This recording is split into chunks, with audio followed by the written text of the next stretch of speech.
ओम शांति। आज 20 सितंबर 2022 के बाबा के अनमोल मधुर महावाक्य सुनेंगे। आज की मुरली में बाबा हम बच्चों को समय का एहसास करा रहे हैं।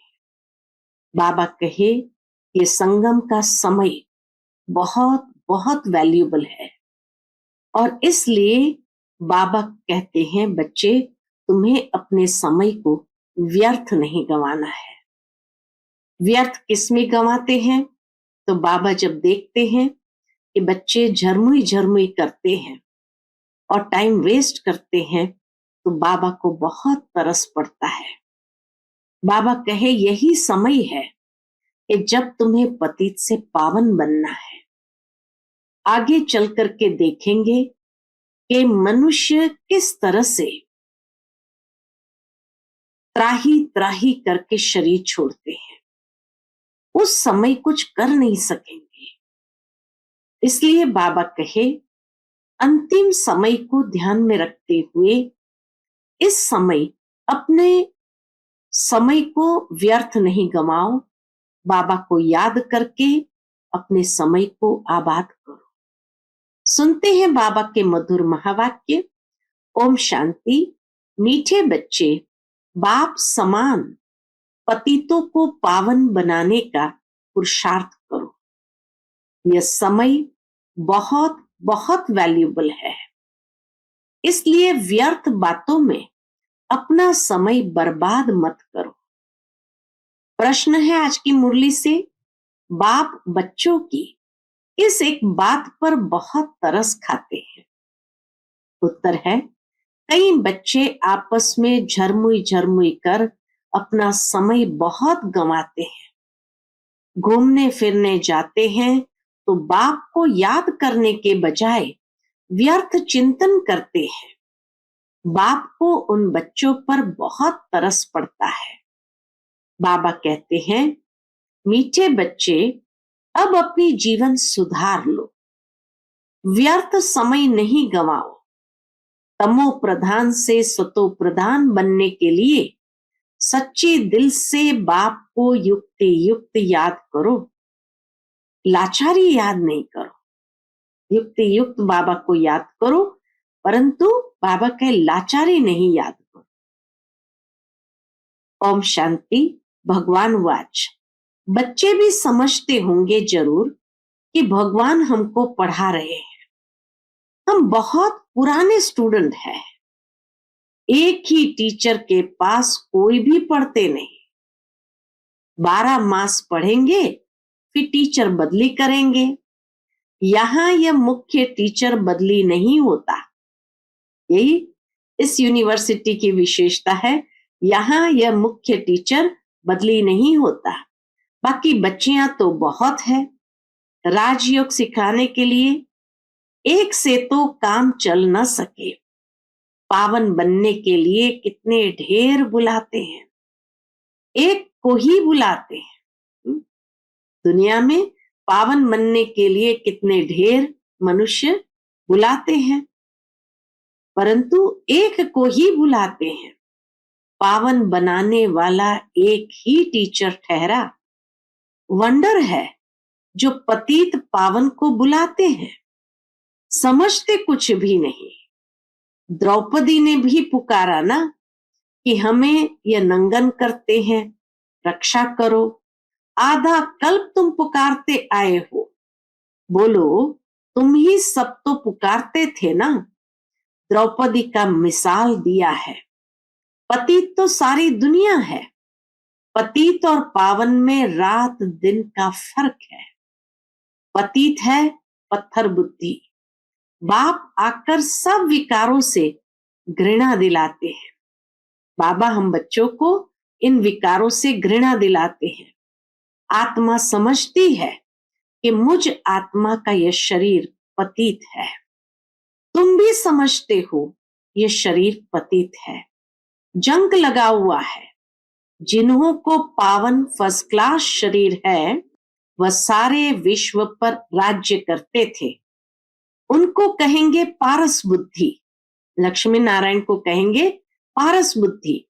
पत्थर बुद्धि और पारस बुद्धि का गायन भी भारत में ही है। तो बच्चों को ख्याल आना चाहिए कि इस पतित भारत को पावन कैसे बनाए, परंतु नंबरवार सर्विसेबल को यह ख्यालात आते होंगे।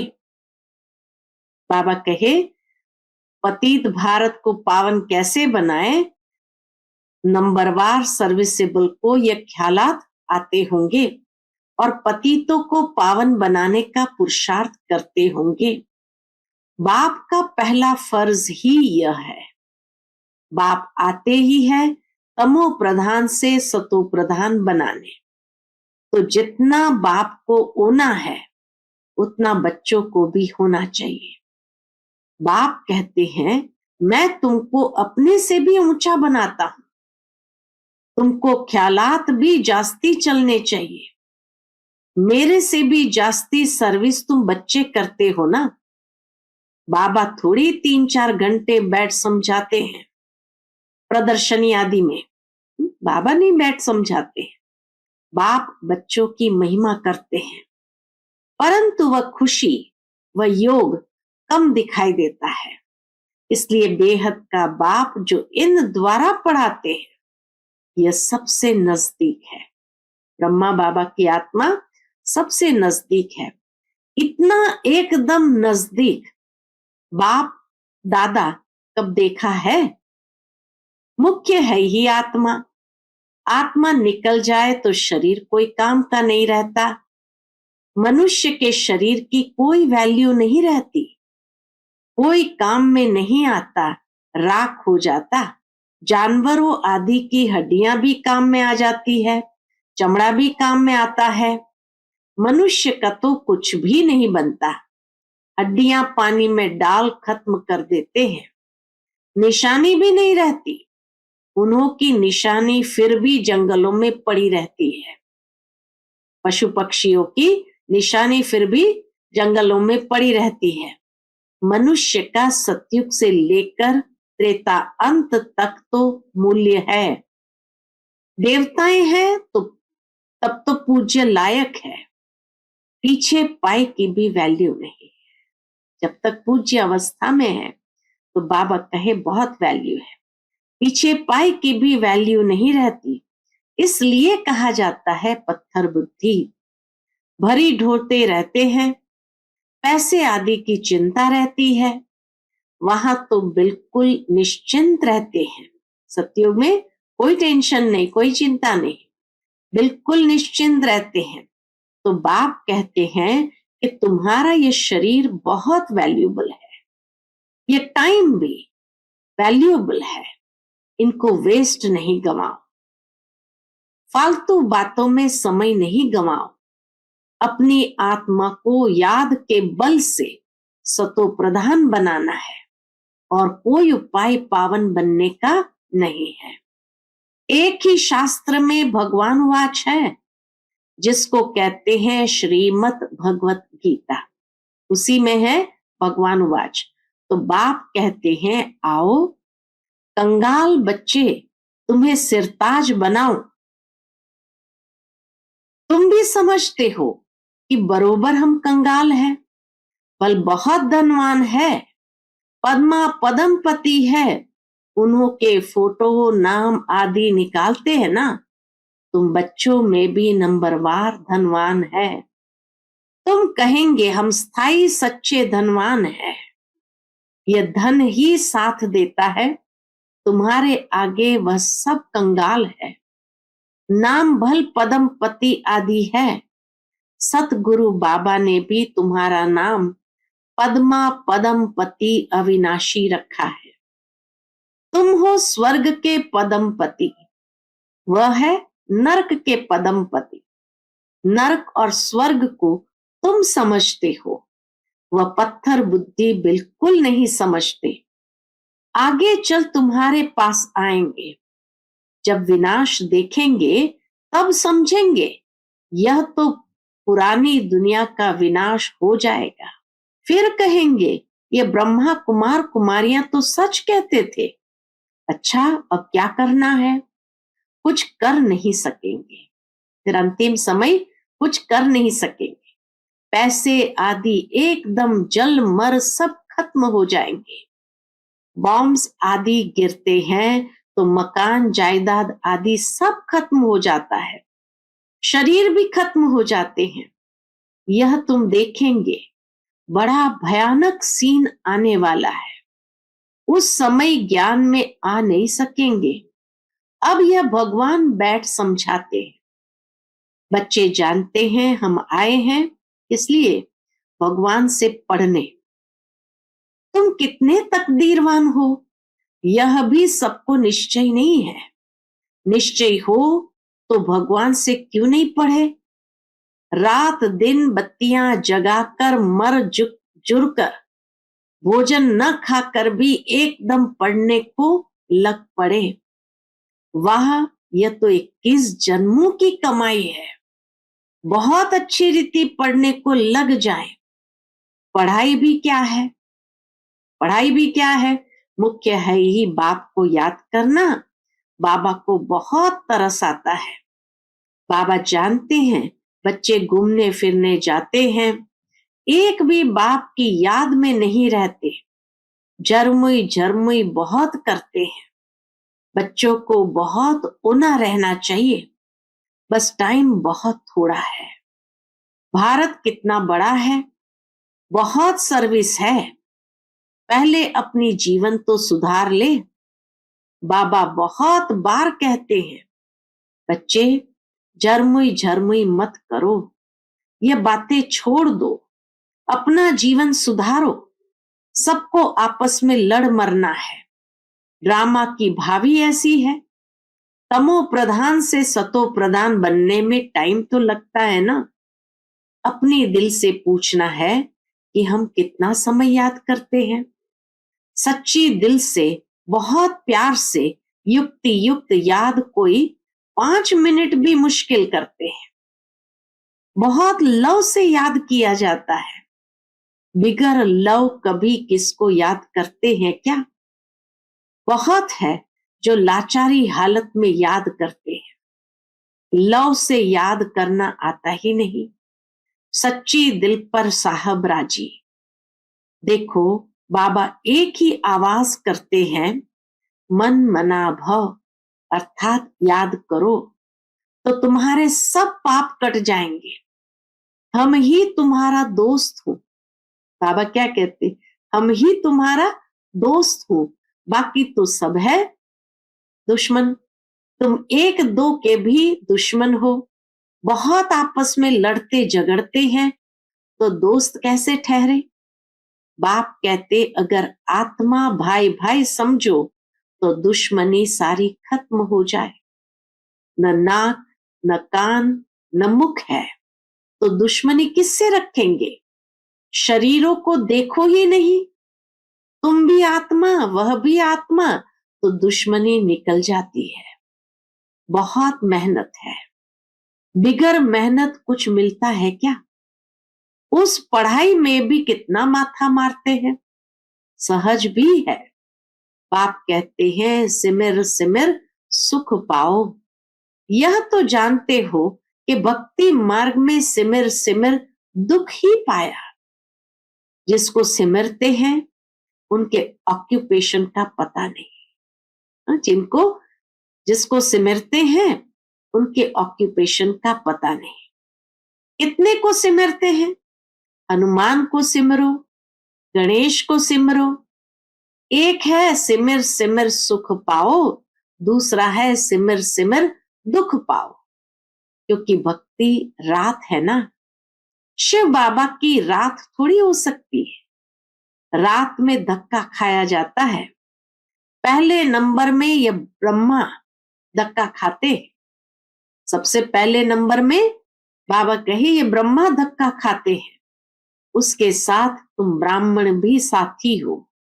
ब्राह्मणों का सारा कुल है। जो भी ब्राह्मण बनते हैं वह आकर सुख पाते हैं सिमरने से।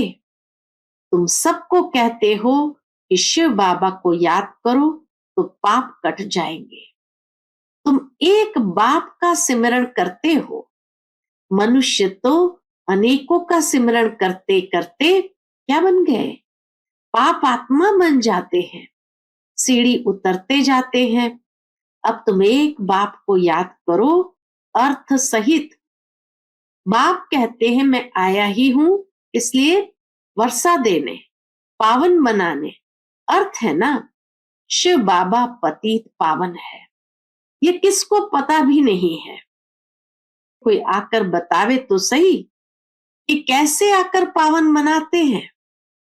तुम्हारे पास यहाँ बैठे भी पूरी रीति जानते ही नहीं है। बाबा कहे बच्चे भी पूरी रीति समझते नहीं है। माया भुलाने वाली कोई कम नहीं है। तुम खुद कहते हो बाबा हम याद करते हैं, माया भुला देती है। बाबा कहते हैं अरे तुम बाबा को याद नहीं करेंगे तो वर्षा कैसे मिलेगा? बाप के सिवाय कोई वर्षा देगा? जितना बाप को याद करेंगे उतना वर्षा ऑटोमेटिकली मिलेगा। सीधा समझाते हैं बाबा, हर बात सीधा समझाते हैं। राजाई स्थापन हो रही है, इसमें सूर्यवंशी भी बनते हैं। कितने मनुष्य के कान तक आवाज पहुंचाना है। बाबा कहते बच्चे मंदिरों में जाओ, गली गली में जाकर सर्विस करो। बाबा के भक्त सो देवताओं के भक्त, जैसे मंदिरों व सत्संगों में बैठे रहते हैं, जैसे मंदिरों व सत्संगों में बैठे रहते हैं। बुद्धि कहाँ न कहाँ धंधा धोरी मित्र संबंधियों आदि तरफ दौड़ती रहती, धारणा कुछ भी नहीं। यहाँ भी ऐसे हैं। वही भक्ति के संस्कार वाले बाबा कहे यहाँ भी ऐसे हैं जो कुछ भी सुनते नहीं, झुटका खाते रहते हैं, बाप को देखते नहीं। अरे ऐसे बाप को तो कितना न अच्छी रीति देखना चाहिए, निहारते रहना चाहिए उस ज्योति स्वरूप बिंदु रूप को।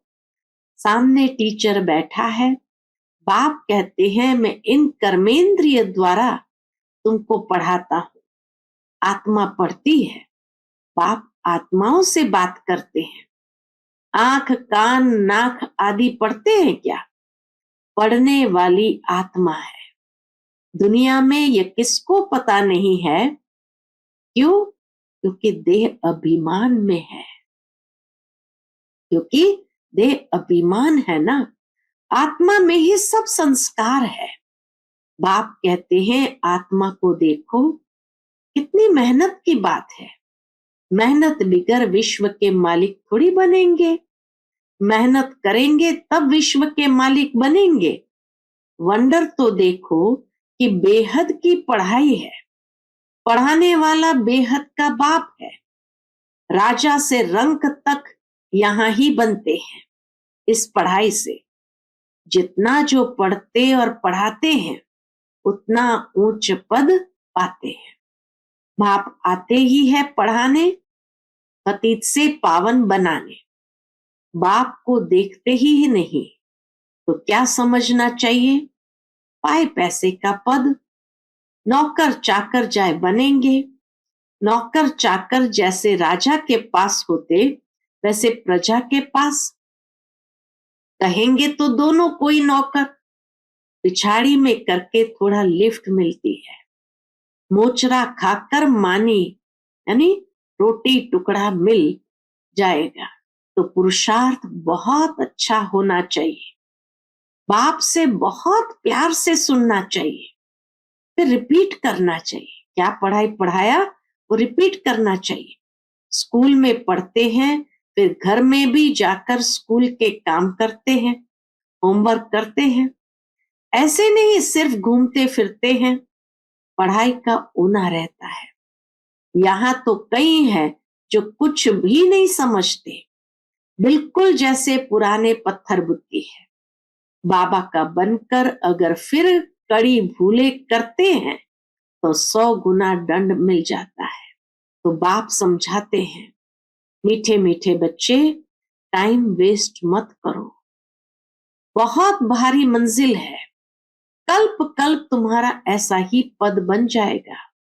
यहाँ तुम आए हो इसलिए नर से नारायण बनने, नौकर चाकर बनने थोड़ी आए हो। पिछाड़ी में सबको एक्यूरेट साक्षात्कार होगा कि हम यह बनने वाले हैं। बुद्धि भी कहती है जो किसका कल्याण ही नहीं करेंगे वह क्या पद पाएंगे। कोई तो रात दिन बहुत सर्विस करते रहते हैं, प्रदर्शनी मेले में बहुत सर्विस होती है। बाबा कहते हैं ऐसी अच्छी अच्छी चीजें म्यूजियम में बनाओ जो मनुष्य के दिल उठे देखने की। समझेंगे यहाँ तो जैसे स्वर्ग लगा पड़ा है। सेंटर्स को स्वर्ग थोड़ी कहेंगे। दिन प्रतिदिन नई बातें होती रहती है, चित्र बनते रहते हैं, विचार सागर मंथन होता रहता है ना। समझाने के लिए ही चित्र आदि होते हैं। बाबा अभी मनुष्य को दैवी गुणों वाला बनाते हैं तो आत्मा भी नई, शरीर भी नया मिलता है।